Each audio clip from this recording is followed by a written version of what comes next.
Así que al principio va a aparecer un grito pasar de las dedicaciones y acompañar a los niños de acogida en hogares grupales a decir esta frase: el fin de todas las cosas está cerca. El fin de todas las cosas está cerca. El fin de todas las cosas está cerca. Ahora, reconozco que el riesgo de decir una declaración como esa es que puedes verme como si fuera alguien viviendo en las calles que está un poco desorientado y confundido en mi mente con un cartel que dice que el fin de todas las cosas está cerca. El fin está cerca. Lo elegí porque tenemos el mismo peinado y pensé que eso era lo más apropiado. Pero lo diré de nuevo. Y lo diré en voz alta: el fin de todas las cosas está cerca. Y no lo digo por la decadencia social en la cultura. No lo digo por la corrupción política o religiosa. No lo digo porque las guerras, el hambre y los desastres estén aumentando en este mundo. No lo digo porque el mismo nombre de Satanás es engañador y hoy en día hay más falsedad y engaño fluyendo a través de este mundo que nunca antes debido a nuestras redes de comunicación. No lo digo porque Israel esté en las noticias todos los días con una guerra espiritual desbordante entre Irán y sus secuaces e Israel. Lo digo porque la Biblia lo dice. De hecho, el pasaje que estamos revisando hoy comienza con las primeras palabras, 1 Pedro capítulo 4, versículo 7. El fin de todas las cosas está cerca. El fin de todas las cosas está cerca. Hemos estado recorriendo una serie sobre 1 Pedro llamada Exiliados Elegidos, observando el hecho de que el mundo en el que vivimos está roto. Hay corrupción cultural, religiosa y política. Hay injusticia. Hay un colapso de la familia y el matrimonio en la misma base de la cultura. Y en medio de todo eso, Pedro dice: este no es nuestro hogar. Somos ciudadanos del cielo. Somos extranjeros y forasteros en esta tierra.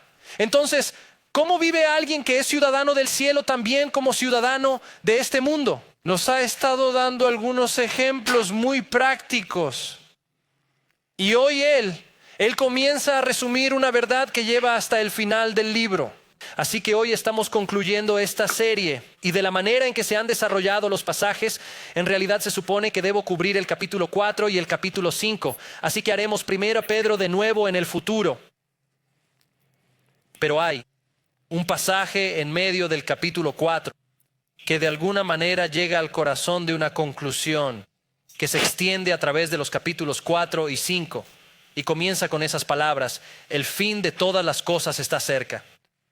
El fin de todas las cosas está cerca.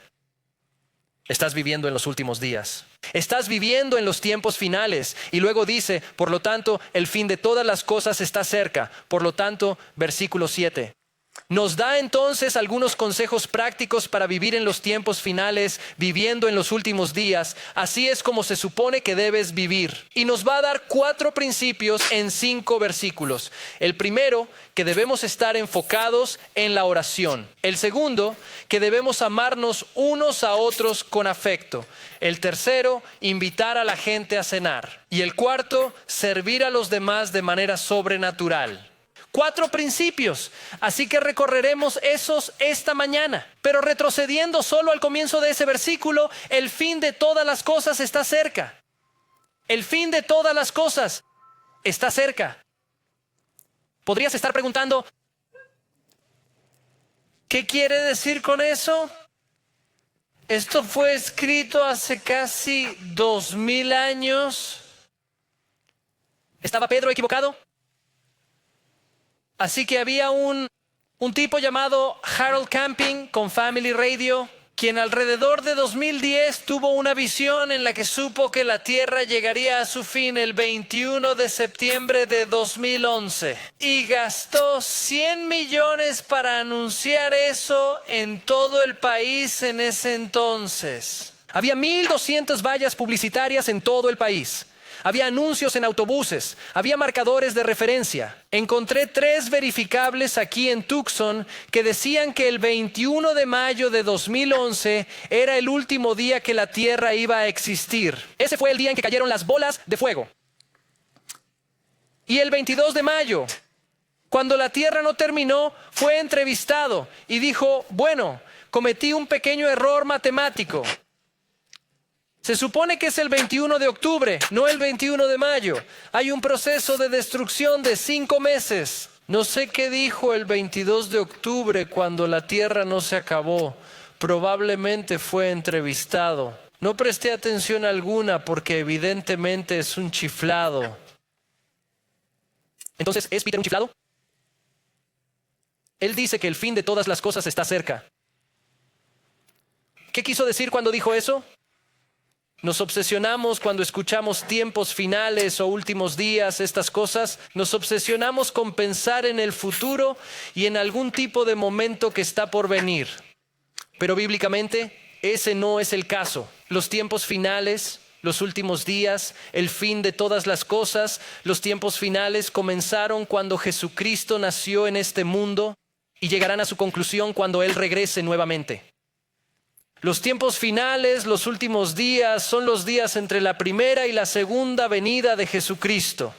Estamos viviendo en los últimos días, al igual que las personas a las que Pedro está escribiendo, vivieron en los últimos días entre la primera y la segunda. Y podemos ver eso bíblicamente porque se desarrolla a lo largo de toda la narrativa, a lo largo de toda la historia. De hecho, Pedro, en esta misma carta, en el capítulo 1, dice estas palabras, capítulo 1, versículo 20, Él fue conocido de antemano. Esto se refiere a Jesús. Él fue conocido de antemano antes de la fundación del mundo, pero fue manifestado en los últimos tiempos por causa de ustedes. Está diciendo que Jesús ha existido desde siempre. No tuvo principio, pero se manifestó en el tiempo. Nació en el tiempo. Nació como un ser humano en los últimos tiempos, en los tiempos finales, en los últimos días, para nosotros. Los últimos días son los días que comenzaron cuando Jesús vino a esta tierra.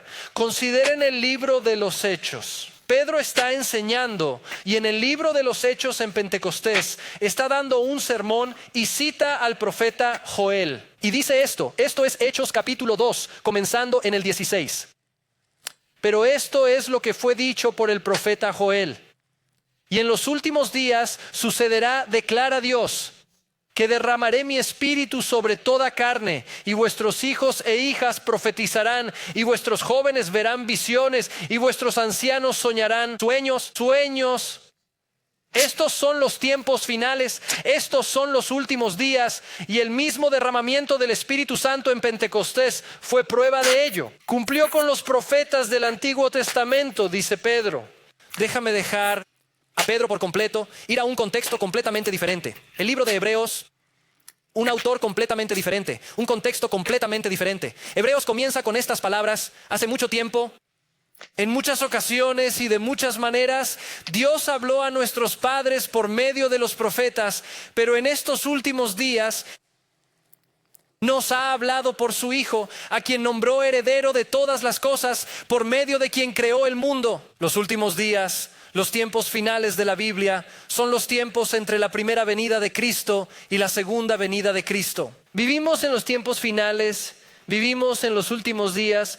Ahora podrías decir, bueno, me estás diciendo que los tiempos finales, 2000 años. Bueno, déjame perder un poco de poesía nuevamente de Pedro. 2 Pedro capítulo 3.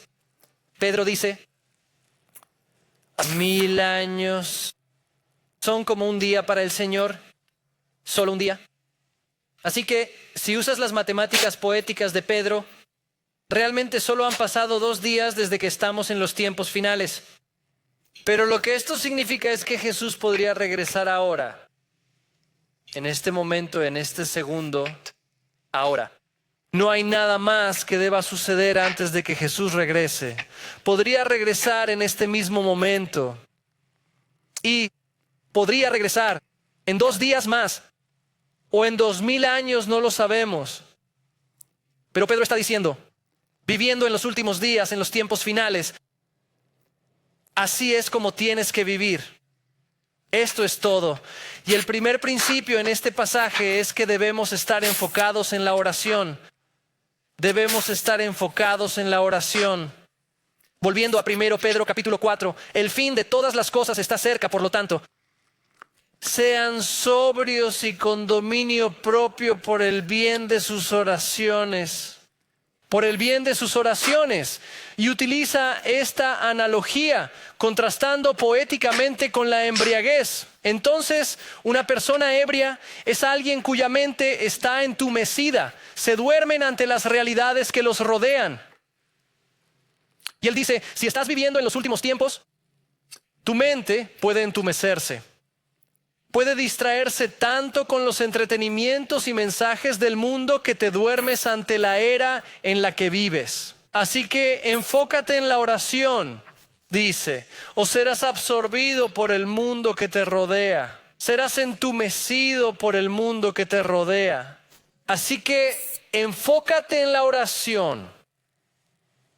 Hace 10 años, aquí en la iglesia, conseguí un escritorio de pie. Así que me paro frente a mi computadora y cosas así. Y uno de los beneficios imprevistos de hacer eso en ese momento. Así que en mi escritorio en la iglesia a menudo estudio.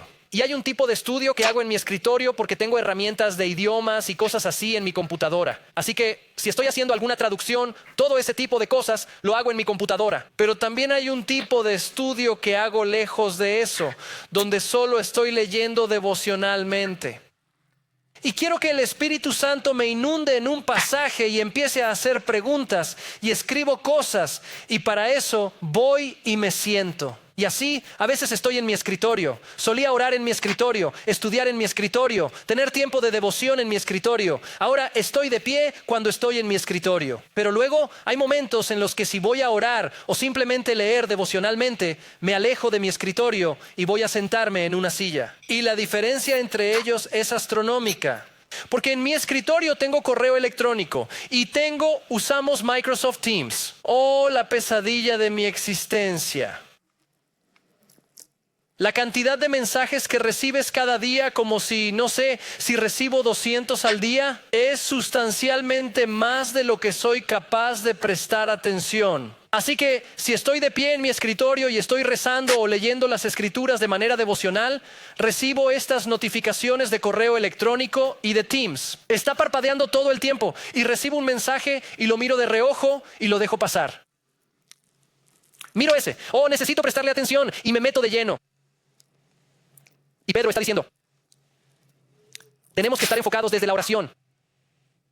Desconectarnos de la insensibilidad del mundo y concentrarnos en la oración. ¿Notaste cómo Jesús vivió su vida como un cordón umbilical de oración que lo conectaba con el Padre? La cantidad de veces a lo largo de los evangelios se retiró a un lugar solitario, se retiró al desierto, subió a la ladera de una montaña y se sentó a orar. Una y otra vez, en el capítulo 6 de Lucas, subió por la tarde a un lugar solitario y allí oró durante toda la noche. Durante toda la noche. Jesús estaba conectado con el Padre en oración continuamente. Dijo, no enseño por mi propia autoridad, solo enseño lo que el Padre me dice que enseñe. No actúo por mi propia autoridad, solo hago aquellas cosas que el Padre me dice que haga. Estaba constantemente en comunión con el Padre, enfocado en la oración. Hay momentos en que miro su vida y pienso, ni siquiera sé qué es la oración, como si fuera el novato de los novatos. Quizás el momento más íntimo que me conmueve es la oración de Jesús en el jardín de Getsemaní. Es la noche en que lo arrestan, la noche antes de la cruz. Jesús pide a sus discípulos que oren con Él. Luego lleva a Pedro, Santiago y Juan con Él y dice, manténganse despiertos y oren conmigo. Y se aleja un poco de ellos. Conoces la historia, 3 veces regresa. Están durmiendo, están roncando aquí bajo un árbol de pecanas o un olivo. Y Él está aquí orando, en agonía. Lucas capítulo 6 o Lucas capítulo 22 con sudor que como gotas de sangre cae al suelo. Está en agonía. Señor, si hay alguna manera de que pase esta copa, si hay alguna manera de lograr esto sin la cruz, quítamela a mí. Sin embargo, no se haga mi voluntad, sino la tuya. A menudo he pensado como si entrara en ese momento sin la instrucción de las Escrituras. Estaría mirando a Jesús diciendo, amigo, tienes que ponerte las pilas. Te estás desmoronando. Es la noche antes de la cruz y apenas puedes mantener las cosas juntas. Estás temblando. Estás sudando sangre. Mira a los discípulos allá. Están durmiendo profundamente. Deberías estar descansando. ¿Qué vas a hacer cuando enfrentes la cruz? Vas a desmoronarte por completo. Por supuesto, cuando llegó la cruz, fueron los discípulos quienes se desmoronaron por completo. Jesús ya había librado la batalla en oración, de modo que cuando fue a la cruz, simplemente caminó hacia la victoria preparada ante él con los ángeles. Luchó la batalla del sacrificio la noche anterior en oración. Oración. Pedro dice que estás viviendo en los últimos días. Estás viviendo en los tiempos finales. No te dejes adormecer. No te distraigas con los entretenimientos. Mantente enfocado en la oración. Mantente enfocado en la oración. El primero. Principio, el fin de todas las cosas está cerca. Por lo tanto, sean prudentes y sobrios para el bien de sus oraciones. Principio número 2. Ámense unos a otros con afecto, con sinceridad. Ámense unos a otros de manera sincera y de corazón. El fin de todas las cosas está cerca. Por lo tanto, sean prudentes y sobrios para el bien de sus oraciones. Versículo 8 sobre todo. Sigan amándose intensamente, ya que el amor cubre multitud de pecados. Ámense unos a otros. Y no se trata de amar a los demás como si fuera una orden. Jesús nos dice que amemos a nuestros enemigos. Y hay un sentido en el que por deber y entrega a Cristo podemos amar a personas que no nos agradan por obediencia a Dios. Eso no es de lo que Pedro está hablando aquí. No está diciendo que amemos a personas que no nos agradan. Está diciendo que amemos a las personas con sinceridad, afectuosamente, de una manera sentida. ¿Por qué? Estás viviendo en los últimos días. Estás viviendo en los tiempos finales. Y es tan fácil ofendernos unos a otros en los últimos días, los tiempos finales. Y el amor cubre una multitud de pecados, no los esconde bajo una alfombra, no los deja de lado de una manera, simplemente apartándolos. Los cubre con un bálsamo de la sangre de Jesucristo y su perdón. Así que esta semana tuvimos una conferencia de la iglesia aquí.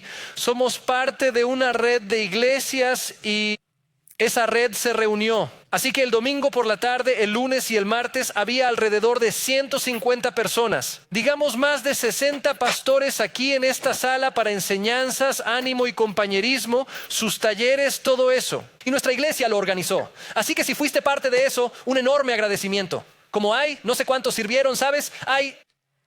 Voy a decir que más de 75 personas sirviendo con los niños, con los estudiantes. Aquí en todo eso hubo una comida en particular. Así que Cindy estaba supervisando las comidas y hay, 50 personas involucradas en eso, estoy seguro, pero ella estaba supervisando. Hubo una comida en particular, ni siquiera recuerdo cuál es. Sigo mirando hacia allá porque es donde está la cocina. Así que estamos en este espacio y Cindy estaba estresada. Se podía notar que tenía una gran sonrisa en su rostro. No sabías que estaba estresada de esa manera. No estaba de mal humor, pero estaba como yendo de un lado a otro. Si ibas, no estoy bromeando. Si ibas a esa pequeña puerta y simplemente entrabas, lo más probable es que te atropellaran. Te habría parecido como una estampida de búfalos llevándote por delante porque estaban moviéndose. Tenías que asomarte por la puerta y luego entrar con cuidado porque estaban ocupados debido al alto nivel de estrés. Ella tenía una sonrisa en su rostro. Era una cosa grandiosa y gloriosa. Pero cuando el estrés es alto, estás corriendo por la vida, es muy fácil ofenderse mutuamente, interponerse en el camino del otro. Pedro dijo, estás viviendo en los últimos tiempos. Estás en los últimos días. Ámense unos a otros de manera sincera, con fervor, porque el amor cubre una multitud de pecados. Hacemos esto porque así es como Dios nos ama, sí. Simplemente derramamos lo que Dios ya nos ha dado. Un tercer principio en el pasaje. Invita a la gente a cenar. Invita a la gente a cenar. No sé tú, pero eso te atrapa como ¿qué? Como si yo estuviera haciendo esta lista. Estoy seguro de que el evangelismo estaría aquí. Como diría, vives en los últimos días. No sabemos cuándo todo llegará a su fin. Así que rescata a otros de las llamas. Ve y dile a la gente. Estaría gritando eso. No sé por qué eso es ahora. Esto es algo bueno. Evangeliza. Pero él dice, desacelera. Invita a la gente a cenar. El fin de todas las cosas está cerca. Por lo tanto, sean sobrios y mantengan la calma para el bien de sus oraciones. Sobre todo, ámense intensamente, ya que el amor cubre multitud de pecados. Versículo 9. Muestren hospitalidad los unos a los otros sin quejarse. Inviten a la gente a cenar en casa. Cuando las cosas se ponen ocupadas, típicamente no invito a gente a cenar. No sé cómo se ve esto en tu vida. Hace unas 6 semanas tuvimos una temporada muy ocupada en nuestra casa porque en un periodo de 2 semanas tuvimos un baby shower en nuestra casa. Tuvimos la graduación de mi hija, una especie de reunión en mi casa. Tuvimos la fiesta de mi grupo de discipulado en mi casa. Tuvimos algunas otras cosas en medio de todo eso. Miré a mi esposa y sabiamente, con total conciencia social, dije, oye, ¿qué tal si mejoramos en invitar a gente a cenar?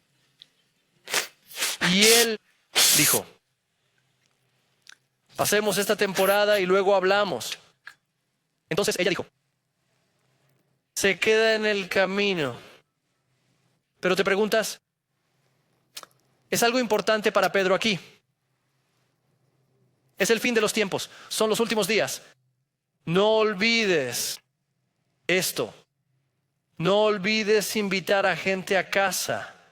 A menudo he pensado que podrías resumir los mandamientos de las Escrituras realmente en amar a Dios, amar a las personas. La forma en que Jesús lo dijo es amar al Señor, tu Dios, con todo tu corazón, alma, mente y fuerzas, y amar a tu prójimo como a ti mismo, porque todo se resume en estos 2 mandamientos. Ama a Dios, ama a las personas. Una iglesia que patrocinamos como una nueva iglesia, Branches, aún no ha sido inaugurada, pero Branches está creciendo como un pequeño grupo y está casi lista para lanzarse este otoño. Y su declaración de misión es amar a Dios, amar a las personas, construir una mesa más larga.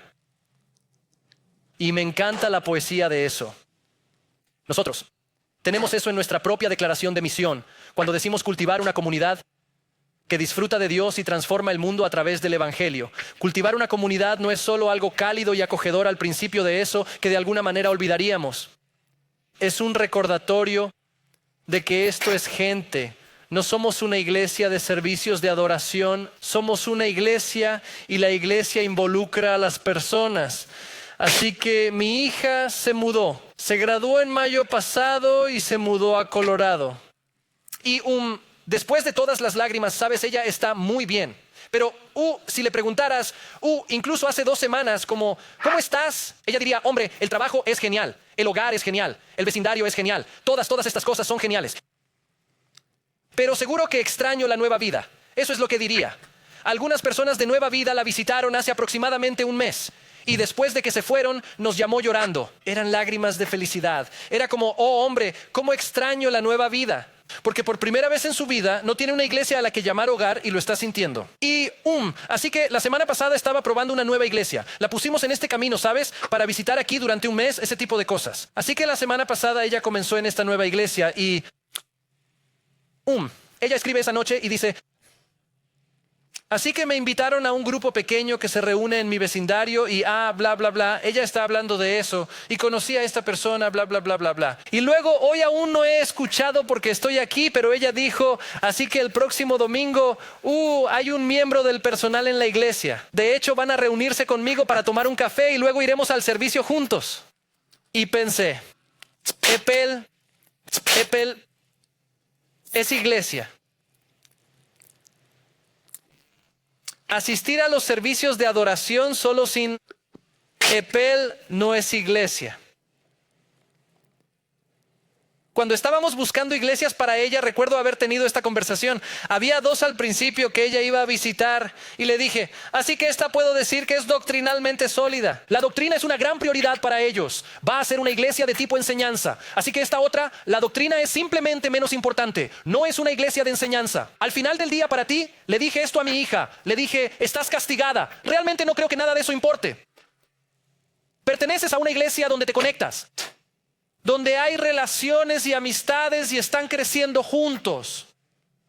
Invita a la gente a cenar. Pedro dice, ¿cómo? No olvides este hecho. Entiendo que es difícil. Podrías estar escuchando eso pensando, hombre, quiero ir a la iglesia de su hija.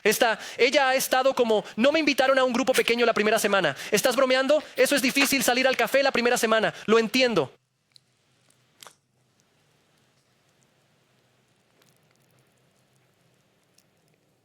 Pedro dice que estamos en los últimos días, los tiempos finales. Así que asegúrate de no olvidar esto. Concéntrate en la oración. Es tu línea de vida con el Señor. Amor. Ámense unos a otros. Cubre una multitud de pecados y reciban a la gente para cenar. Quiero decir, te doy una lista. Me gusta cualquier tipo de helado. Me encantan las tartas de frutas. Simplemente gente. La gente es la iglesia. Y Pedro dice, nunca olvides que en el estrés de los últimos tiempos vas a estar tan ocupado que estarás rebotando de un lado a otro. No olvides que se trata de... El cuarto principio en esto es servir a los demás de manera sobrenatural. Servir a los demás de manera sobrenatural. No solo servir a los demás, lo cual es bueno, sino servir a los demás de manera sobrenatural, de formas que los seres humanos no podrían sin el Espíritu Santo fluyendo a través de ellos. El pasaje concluye en los versículos 10 y 11, como cada uno ha recibido un don. Úsalo para servir a los demás como buenos administradores de la multiforme gracia de Dios. El que habla, hable como quien comunica los oráculos de Dios. El que sirve, hágalo con la fuerza que Dios provee para que en todo Dios sea glorificado por medio de Jesucristo, a quien sea la gloria y el dominio por los siglos de los siglos. Amén. Sirve a las personas con los dones que Dios te ha dado. Ahora, ¿te das cuenta del impacto del pasaje cuando comienza diciendo que cada uno ha recibido un don? Eso significa que cada cristiano, cada persona que ha entregado su vida a Cristo para decir, recibo tu amor y me comprometo a seguirte todos mis días. Cada ser humano que alguna vez se ha convertido en cristiano tiene un don espiritual implantado en ellos por un poder sobrenatural. Todos tienen al menos un don espiritual derramado en ellos. Eso no es simplemente un talento necesariamente o una habilidad necesariamente. Puede coincidir con esos. No estoy diciendo que tenga que ser diferente. Pero esto va más allá del talento humano y la habilidad humana. Esta es una misericordia sobrenatural de Dios donde Él fluye a través de un ser humano para tocar a otro ser humano. Me encanta la parte poética y dinámica de este servicio. Ese versículo dice que cada uno ha recibido un don. Luego dice, úsalo. Esto está en el versículo 10. Úsalo para servir a los demás como buenos administradores de la gracia variada de Dios. En otras palabras, este don espiritual está conectado a las personas y está conectado a Dios. Sirves a los demás conectados a las personas como administradores de la gracia de Dios, conectados a Dios. La ilustración que a menudo tengo en mente sobre esto es ser un camarero o una camarera. Un camarero o una camarera no cocina la comida. Esperemos que haya un buen cocinero en la cocina cuidando bien las cosas, pero están en comunicación constante con la cocina. Así que este tipo quiere sus papas fritas extra crujientes y esta persona no quiere ketchup ni cebollas, extra de queso por favor en esto, extra de aquello. Oye, asegúrate de avisarme cuando esté caliente porque no quiero entregar esto frío.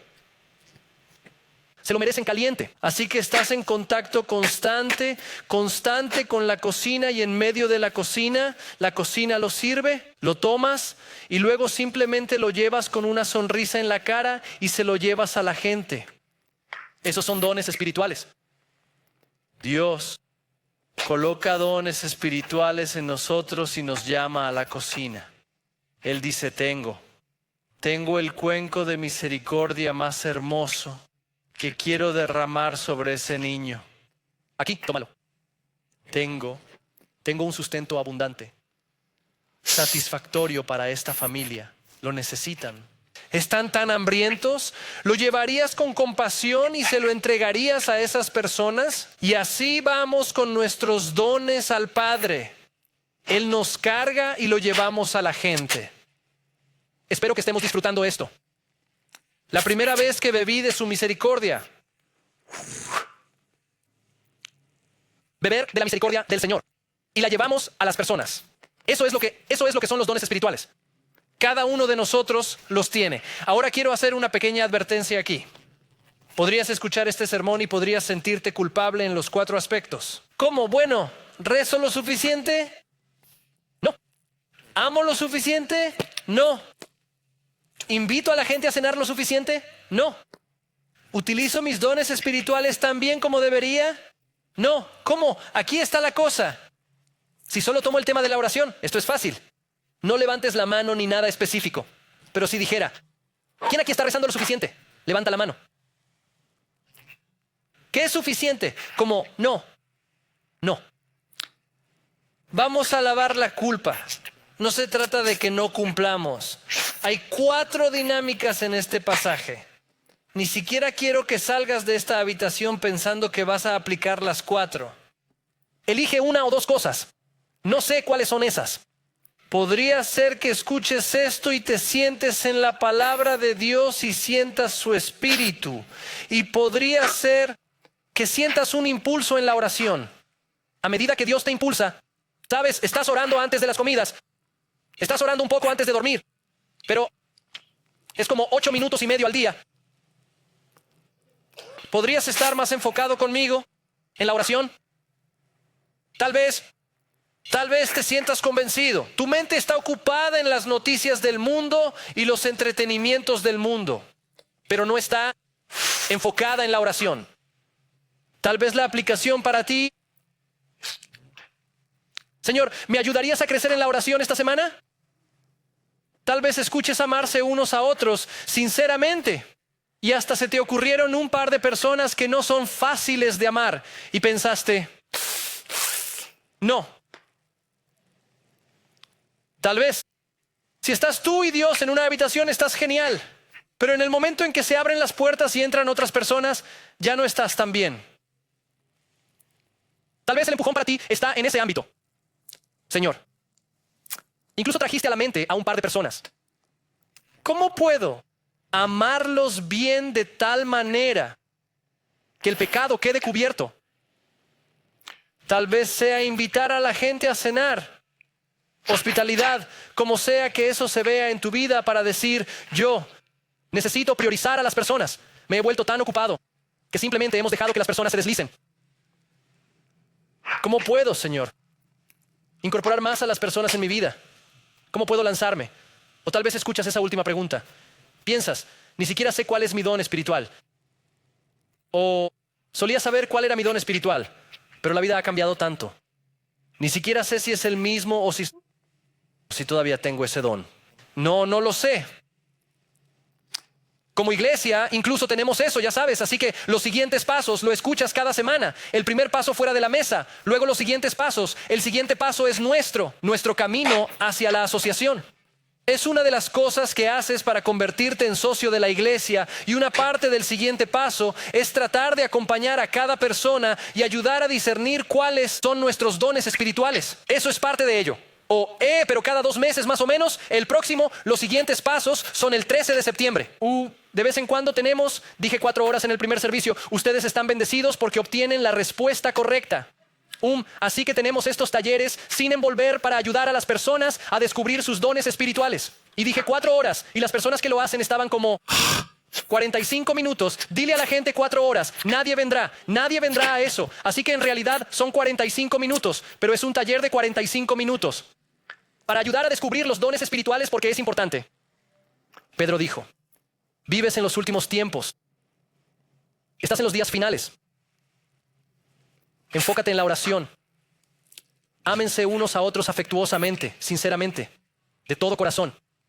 Inviten a la gente a cenar y asegúrense de usar su don espiritual. Lleven las misericordias de Dios a los demás. Que cada uno de nosotros pueda salir de aquí, que es 1 o 2 cosas para dar cuerdas a nuestra vida. Incluso esta semana, Señor, contemplamos la belleza y santidad de tu palabra y nos sentimos humildes porque nos quedamos cortos en cada área. Pero tú no.